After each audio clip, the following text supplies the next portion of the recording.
The morning mist clung to the jagged peaks of Kunar province like smoke from a dying fire. Captain Delaney Dare Thomas gripped her coffee cup with hands that had learned to stay steady even when everything around her was falling apart. Through the window of the forward operating base, she could see the mountains that had swallowed whole platoons and spit back only their dog tags. She was 26 years old and had already earned a reputation that made seasoned pilots twice her age shake their heads in wonder. Her A-10 Thunderbolt II, call sign Warthog 7, bore the scars of dozens of close air support missions. The aircraft was built to take punishment, but Delaney pushed it beyond even those limits. Her crew chief, Sergeant Rodriguez, often joked that the plane stayed airborne purely out of respect for her will to fly. The radio crackled to life, cutting through the morning quiet like a knife through silk. Colonel Rawlins' voice carried the weight of impending disaster. All available pilots to the operations center. We have a situation developing in the Shuryek Valley. Delaney set down her cup and walked across the compound. Other pilots were already gathering, their faces showing the same mixture of readiness and dread that came with every emergency briefing. The operations center buzzed with activity as intelligence officers hunched over computers and radio operators tried to make sense of fragmented communications. Colonel Rawlins stood before a large tactical map, his face carved from granite and exhaustion. Red markers dotted a section of the valley like drops of blood on fresh snow. "Gentlemen and lady," he began, nodding toward Delaney, "we have a crisis situation. Operation Thunderstrike has gone completely sideways." The map showed what should have been a routine reconnaissance mission. A large contingent of Navy SEALs had been inserted into the valley to gather intelligence on a Taliban stronghold. The mission was supposed to last 72 hours. It had been 6 days, and everything had gone wrong. "The SEALs were compromised on day 2, Rawlins continued. "Taliban forces surrounded them and pinned them down in a narrow gorge. We've lost contact with most of the teams. Best intelligence suggests 381 of our special operations personnel are trapped in that valley with limited ammunition and no clear extraction route." The number hit the room like a physical blow. 381 American fighters, the cream of the military, trapped behind enemy lines. Delaney felt her stomach tighten. She had supported SEAL operations before, but never anything on this scale. "Weather conditions have been against us," the colonel went on. "Heavy cloud cover has prevented satellite reconnaissance. The few drone flights we've managed have been shot down. The Taliban has moved significant forces into the area. They know they have our people, and they're closing the trap." Major Blake, one of the senior pilots, raised his hand. "What about helicopter extraction? The Night Stalkers could—" "Negative." Rawlins cut him off. "The LZ is too hot. We've already lost 2 Blackhawks trying to get in. The terrain is too rough for large-scale helicopter assault, and the enemy has positioned anti-aircraft weapons on every ridgeline. It's a kill zone." Delaney studied the map, her mind racing through possibilities. The valley was a nightmare of tactical challenges, steep mountains on all sides, limited visibility, and enemy forces that knew the terrain better than anyone. It was the kind of place where good people went to die. "What about close air support?" she asked. "If we can't get them out, we can at least keep the enemy off their backs until we figure something out." The colonel's expression darkened. "That's the problem. The weather has been so bad that we haven't been able to maintain consistent air cover. The few strikes we've managed have been scattered and ineffective. Our people are running out of time." The briefing continued with technical details about enemy positions, ammunition counts, and casualty reports. Each piece of information painted a bleaker picture. The SEALs were professionals, trained for exactly these kinds of situations. But even they had limits. They were facing overwhelming odds with dwindling resources. As the other pilots filed out, discussing fuel loads and weapon configurations, Delaney remained behind. She stared at the map, memorizing every contour line, every potential approach route, There had to be a way. There was always a way if you were willing to pay the price. "Thomas," Colonel Rawlins called as she turned to leave, "I know what you're thinking. Don't. This isn't some training exercise where you can afford to take crazy risks. We're talking about real lives here." She met his gaze without flinching. "With respect, sir, we're always talking about real lives. That's what we signed up for. The weather forecast shows no improvement for the next 48 hours. Even if we could get aircraft in there, visibility will be near zero. You'd be flying blind into the most dangerous airspace in Afghanistan." "Then maybe blind is what we need," Delaney replied. "The enemy won't expect an attack in weather like that." Rawlins shook his head. "I can't authorize a suicide mission. We've already lost too many good people trying to solve this." Delaney nodded and headed for the door, but her mind was already working on a different kind of solution. Sometimes the best way to follow orders was to ignore them completely. Outside, the morning sun struggled to break through the gathering clouds. The weather was turning bad again, just as the forecast predicted, but bad weather also meant opportunity for someone willing to embrace it. She walked to the flight line where Warthog 7 waited. Sergeant Rodriguez was performing his pre-flight inspection, checking systems with the methodical precision that kept aircraft and pilots alive. He looked up as she approached. "Here we got some people in trouble, Captain," he said. 381 people, she confirmed. Rodriguez whistled low. "That's a lot of folks depending on us to get it right." Delaney ran her hand along the aircraft's armor-plated fuselage. The A-10 was built for exactly this kind of mission. Low altitude, close air support in hostile conditions. It could take damage that would destroy any other aircraft and keep flying. More importantly, it could deliver devastating firepower precisely where it was needed. "How long to get her fully loaded and ready?" she asked. "Depends on what kind of load you want. Standard mix of 30mm ammunition and Maverick missiles, maybe 2 hours. Something special, longer." "I want everything," Delaney said. "Maximum ordnance load. If we're going to do this, we're going to do it right." Rodriguez grinned. He had worked with Captain Thomas long enough to recognize the tone in her voice. It was the same tone she used before every mission that made other pilots question her sanity and her crew chief proud to be part of her team. As the loading crew began their work, Delaney retreated to her quarters to study weather reports and intelligence updates. The storm moving in would make flying nearly impossible, but it would also provide cover. The Taliban would expect air support to be grounded. They would be wrong. She pulled out her tablet and began planning a route that would take her through terrain no rational pilot would attempt. The key was to use the mountains themselves as cover, flying so low that radar couldn't track her and enemy fighters couldn't intercept. It would be like threading a needle in a hurricane, but it was the only chance those SEALs had. The radio in her room crackled with updates from the valley. Fragmented communications from ground teams reported increasing enemy pressure and casualties mounting. Time was running out faster than anyone wanted to admit. Delaney Thomas had always been drawn to impossible challenges. As a child, she had climbed trees that her parents said were too high. In flight school, she had pushed aircraft beyond their recommended limits.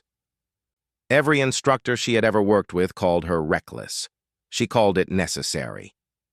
Now, staring at a map that showed 381 American warriors trapped in hell, she knew that reckless might be exactly what the situation required. The storm hit Bagram Airfield like nature's own artillery barrage. Rain turned the tarmac into a mirror that reflected the occasional flash of lightning. Wind howled across the runway, strong enough to knock a grown man sideways. It was exactly the kind of weather that grounded every sensible aircraft from here to Islamabad. Captain Delaney Thomas walked through the downpour toward Warthog 7 with the steady pace of someone who had made peace with an insane decision.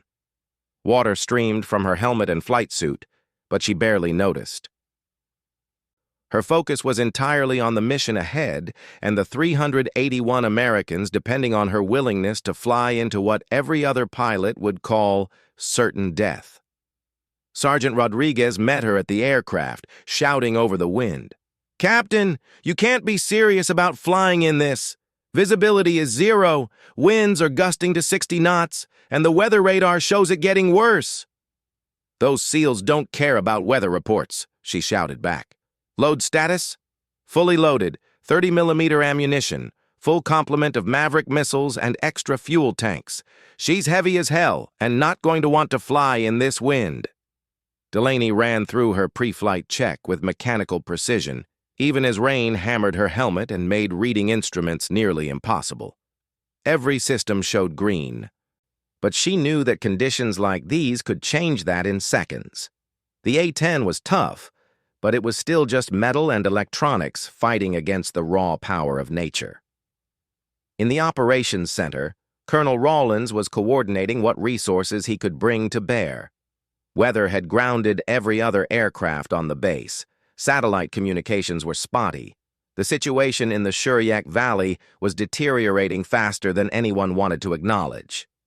"Sir," one of the radio operators called out, "I'm showing Warthog 7 requesting immediate takeoff clearance."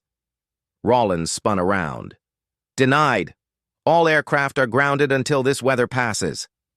"Sir, Captain Thomas is already at the runway threshold. She's requesting emergency clearance for a rescue mission." The colonel grabbed the radio microphone with enough force to crack it. "Warthog 7, this is base command. You are ordered to stand down immediately. Return to your hangar." Delaney's voice came through the static, calm as if she were ordering coffee. "Base command, Warthog 7, unable to comply. American lives are at stake. I'm declaring a pilot emergency and taking responsibility for this mission." "Thomas, don't do this! That's an order!" "Sir, with all due respect, sometimes orders need to be interpreted creatively. Warthog 7 is airborne." The A-10 roared down the runway, its twin engines screaming against the storm.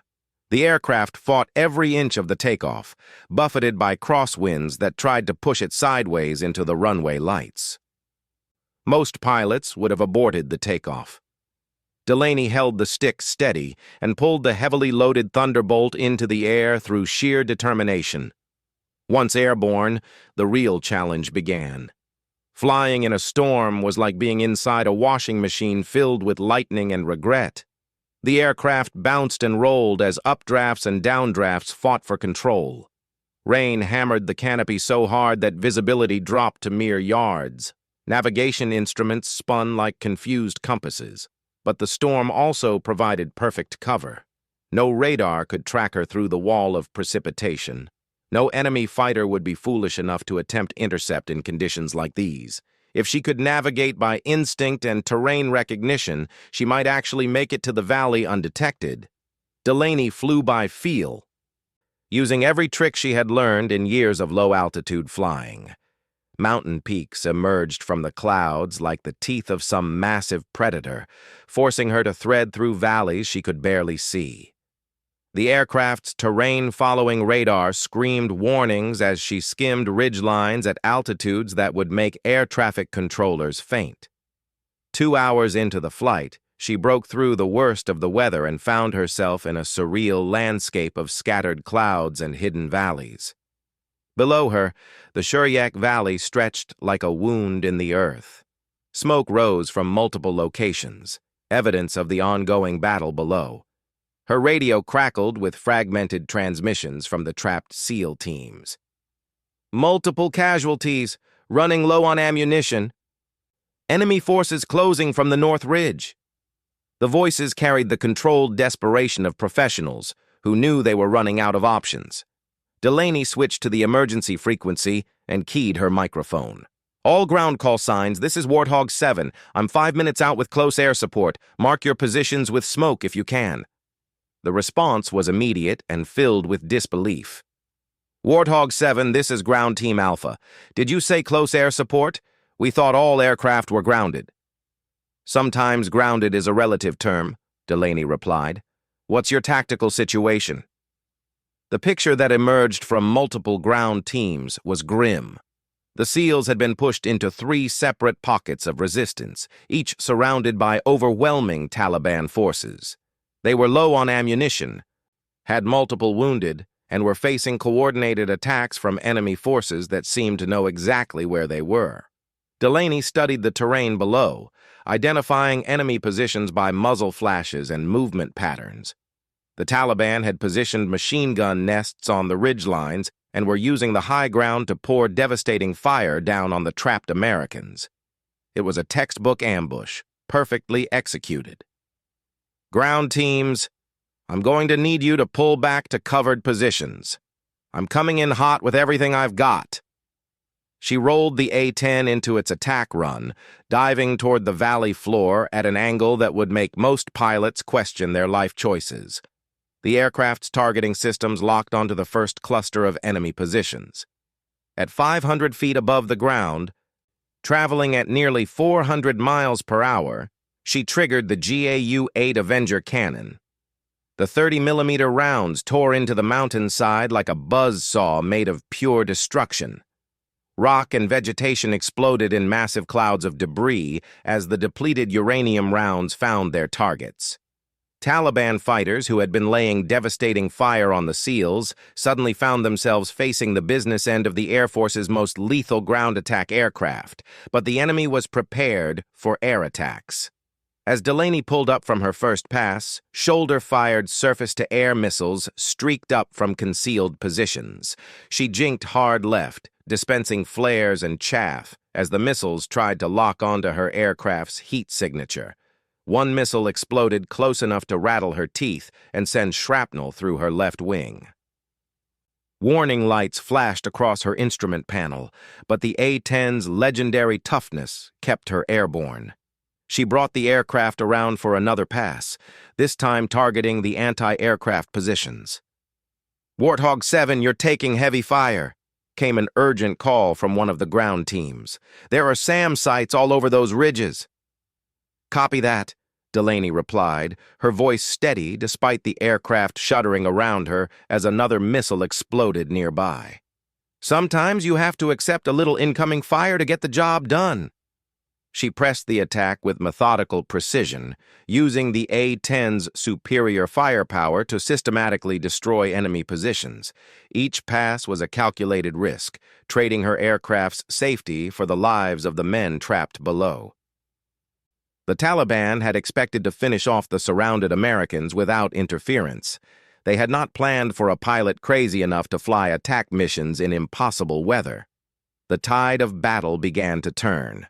With devastating air support keeping enemy heads down, the SEAL teams were able to consolidate their positions and begin coordinated breakout attempts. Radio chatter filled with movement reports and casualty updates as the trapped Americans took advantage of their unexpected air cover. But Delaney's aircraft was taking tremendous punishment. Multiple missile hits had damaged hydraulic systems and engine components. Fuel was leaking from punctured tanks. The control surfaces responded sluggishly to her inputs. Most pilots would have broken off the attack and headed for the nearest friendly airfield. Instead, she keyed the radio again. "Ground teams, I'm going to make one more pass to clear your northern egress route. After that, you'll have a window to move. Make it count." The final attack run took her directly over the heaviest concentration of enemy forces. Surface-to-air missiles rose to meet her like deadly fireworks. She flew through the barrage with the grim determination of someone who had already accepted the probable cost of her actions. The GAU-8 cannon roared one last time, chewing through Taliban positions with devastating effect. Enemy fighters who had been preparing to overrun the American positions suddenly found themselves fighting for their own survival as 30mm rounds turned their concealed bunkers into smoking craters. As she pulled up from the attack, her starboard engine began trailing black smoke. Master caution lights illuminated her instrument panel like a Christmas tree of mechanical failure.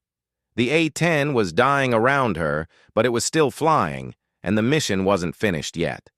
Warthog 7 was dying. Captain Delaney Thomas could feel it in the way the aircraft shuddered with each engine revolution, in the sluggish response of control surfaces that had taken too much damage to function properly. Hydraulic fluid streamed from multiple punctures, and the starboard engine coughed black smoke that painted dark streaks across the Afghan sky. Below her, 381 American warriors were making their break for freedom. The coordinated breakout had begun the moment her final attack run shattered the enemy's northern positions. SEAL teams moved with the fluid precision of elite operators, covering each other as they fought their way toward extraction points that had seemed impossible to reach just minutes before. "Warthog 7, this is Ground Team Alpha," came the urgent radio call. "We're taking fire from the eastern ridge. Can you suppress those positions?" Delaney looked at her fuel gauge and ammunition counter. Both were running dangerously low. The aircraft's battle damage made every maneuver a gamble with gravity and aerodynamics. But the voices on the radio belonged to Americans who were counting on her to get them home. "Copy, Alpha. Making my approach now."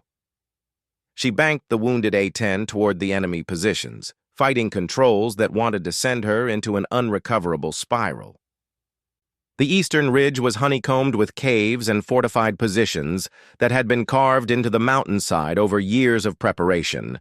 Taliban fighters poured automatic weapons fire at the escaping SEALs from protected positions that would normally require precision-guided munitions to neutralize. Delaney had 2 Maverick missiles left and enough 30mm ammunition for perhaps 30 seconds of sustained fire. It would have to be enough. The first Maverick missile streaked toward the largest cave opening, its television guidance system locked onto the muzzle flashes emanating from within. The explosion collapsed a significant section of the ridge face, entombing enemy fighters and their weapons in tons of rubble. The second missile targeted a cluster of fighting positions, detonating with devastating effect among Taliban forces who had never expected to face air-to-surface missiles delivered by a pilot who was either incredibly brave or completely insane. Her final gun run took her along the entire length of the eastern ridge at an altitude that put her aircraft within range of small arms fire. The GAU-8 cannon roared its distinctive sound, a noise like the universe tearing in half as depleted uranium rounds chewed through rock, metal, and anything else that stood between the SEALs and their freedom. Enemy return fire was immediate and intense. Small arms bullets sparked off the A-10's armored cockpit, and at least one rocket-propelled grenade exploded close enough to send shrapnel through her port wing. The aircraft lurched violently to the left, forcing Delaney to fight the controls to maintain level flight. "That's all I've got for you, ground teams," she transmitted, her voice steady despite the alarms screaming in her cockpit. "Winchester on ammunition. You're clear to move." The response came from multiple SEAL teams simultaneously, a chorus of voices that carried relief and gratitude in equal measure. "Warthog 7, this is all ground elements. You just saved our lives. Thank you doesn't begin to cover it." Delaney allowed herself a brief smile as she watched the American forces move with renewed purpose toward their extraction zones. Her mission was complete, but her personal battle was just beginning. The aircraft was losing altitude steadily, and her options for reaching a friendly airfield were disappearing with each passing minute. Colonel Rawlins' voice cut through the radio chatter, tight with concern and barely controlled anger. "Warthog 7, this is Base Command. What's your status?" "Base Command, Warthog 7. Mission complete. All ground elements are moving to extraction zones. I have significant battle damage and am declaring an in-flight emergency." "Copy your emergency. We're scrambling search and rescue assets. Can you make it to Bagram?" Delaney checked her instruments and felt the aircraft's increasingly erratic behavior. The starboard engine was losing power rapidly, and the port engine was running rough enough to shake her teeth loose. Fuel was streaming from multiple punctures, leaving a visible trail in the sky that any enemy fighter could follow directly to her location. "Negative on Bagram," she replied. "I'm not going to make it that far." "Looking for an emergency landing site now." The terrain below offered few attractive options. The Shuryek Valley was a maze of rocky outcroppings and steep slopes that would destroy any aircraft that attempted to land. The nearest suitable runway was over an hour away, and her aircraft wouldn't stay airborne for another 10 minutes. Then she spotted it, a relatively flat section of valley floor that had been cleared by previous bombing runs. It was rough ground, probably mined, and definitely within enemy territory, but it was the only chance she had of walking away from this landing. Base command. I'm setting down in the valley. Coordinates will be transmitted automatically when I touch down. Warthog 7, that area is still hot. Enemy forces are throughout that sector. Roger that. But this aircraft is coming down one way or another. I'd rather land it than crash it. She lined up for an approach that would have made test pilots nervous. The ground rushed up at her through a landscape of smoke and scattered debris. The A-10's landing gear extended with mechanical groans that spoke of damaged systems pushed beyond their design limits. At 50 feet above the ground, her starboard engine finally gave up completely, filling the cockpit with the acrid smell of burning oil and overheated metal. The aircraft yawed violently to the right, but Delaney corrected with opposite rudder and fought to keep the nose pointed toward her improvised runway. The landing was controlled violence. The A-10 hit the uneven ground hard enough to compress the landing gear to its limits and bounce back into the air before slamming down again. The aircraft skidded across rocky terrain, throwing up clouds of dust and debris, before finally sliding to a stop in a cloud of its own making. Delaney sat in the sudden silence, checking herself for injuries and marveling at the fact that she was still alive. The aircraft around her was a testament to the A-10's legendary durability. Despite massive battle damage and an emergency landing that would have destroyed most aircraft, Warthog 7 had brought her home. But home was a relative term when you were sitting in a damaged aircraft in the middle of enemy territory.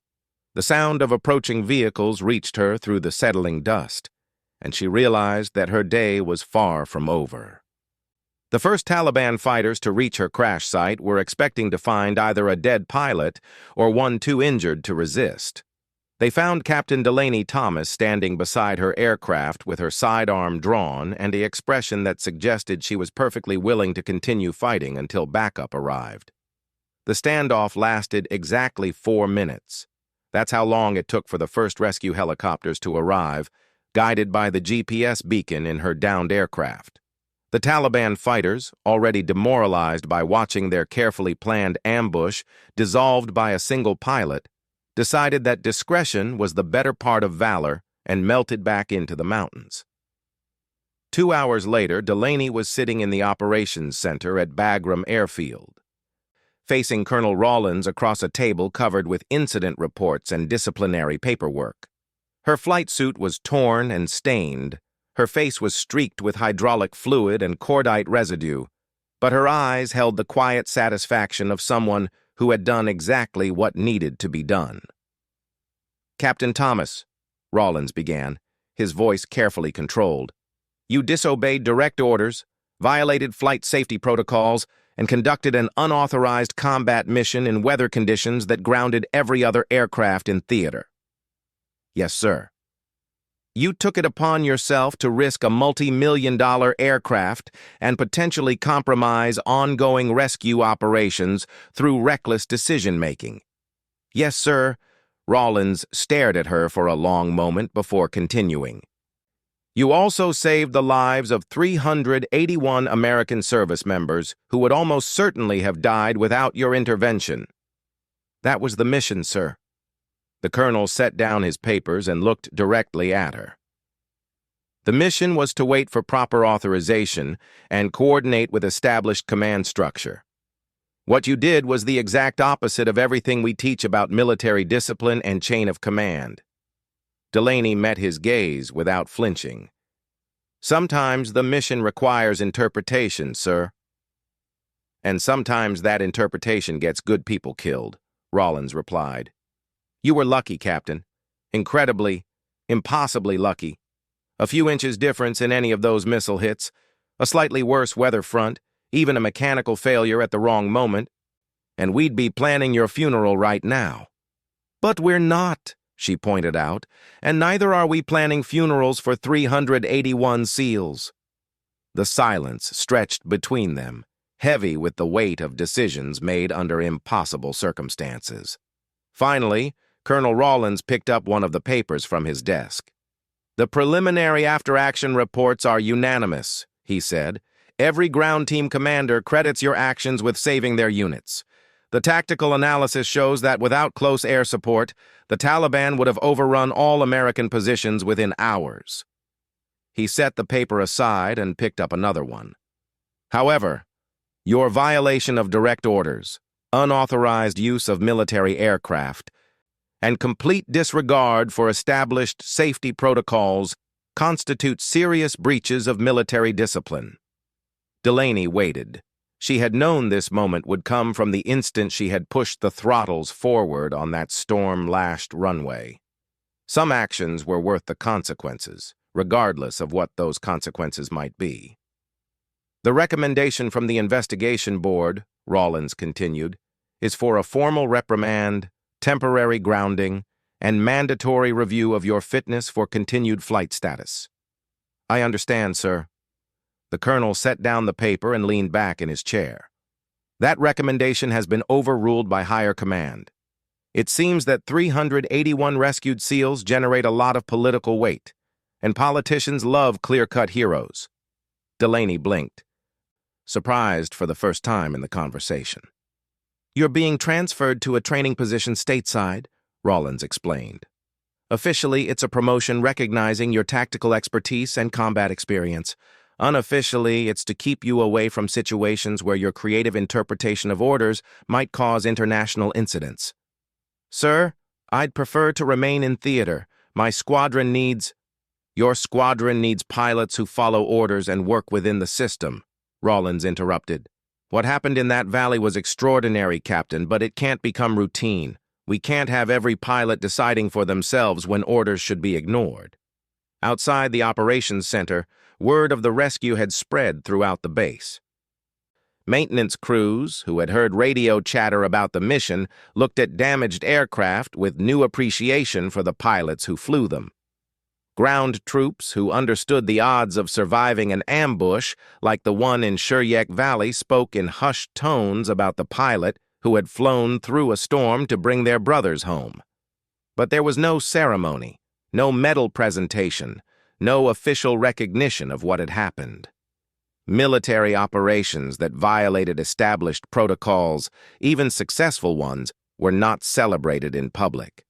Instead, Captain Delaney Thomas packed her personal belongings and prepared for reassignment with the quiet knowledge that she had done what needed to be done when it needed to be done.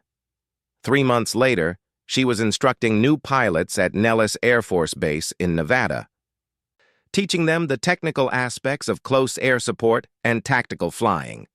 She never told her students about flying through storms or ignoring orders. Instead, she taught them to be precise, professional, and disciplined. But sometimes, during night flying exercises when the students were pushing their aircraft to the limits, she would remember the weight of an overloaded A-10 fighting its way through impossible weather toward a valley where American warriors were counting on her to save their lives, and she would smile knowing that some missions were worth breaking every rule in the book. Years later, when those students became combat pilots themselves and faced their own impossible choices, they would remember their instructor's words about precision and discipline. But they would also remember something else, the quiet understanding in her eyes when she talked about doing what was right, regardless of what was authorized.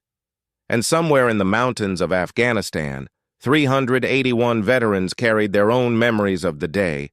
A single A-10 pilot looked at impossible odds and decided that impossible was just another word for Tuesday.